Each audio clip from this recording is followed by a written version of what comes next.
bilang ng mga pamilyang nabibiktima ng common crimes at cybercrimes. Base yan sa survey ng social weather stations nitong Setyembre. Pero tila salungat ito sa datos na hawak ng Philippine National Police. Yan ang ulat ni Ryan Lesigas.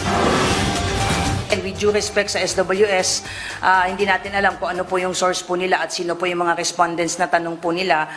Pinalagan ng Philippine National Police o PNP ang resulta ng survey na isinagawa ng Social Weather Station o SWS na nagsasabing tumaas sa 6.1% ang pamilyang nabibiktima ng common crimes sa bansa na isinagawa mula September 14 hanggang 23. Ayon sa SWS, mas mataas ito ng 2.3 points kung ikukumpara sa 3.8% na naitala noong June 2024. Kabilang sa mga common crimes na tinutukoy ng SWS ay pickpocketing, pagnanakaw, carnapping at physical violence.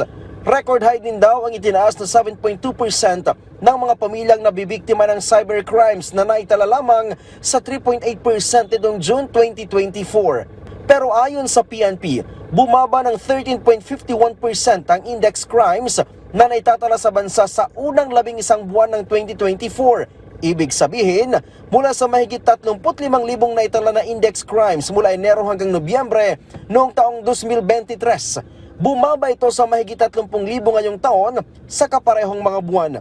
Bumaba din daw ang cybercrime cases sa bansa ng 5.75% sa ikatlong quarter ng taon kung ikukumpara sa unang 6 na buwan.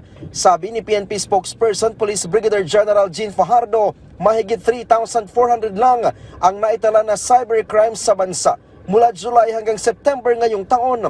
Mas mababa ito sa halos 3,800 na naitala sa ikalawang quarter ng taon at di hamak na mas mataas sa unang quarter ng taon na umabot sa mahigit 4,000 kaso.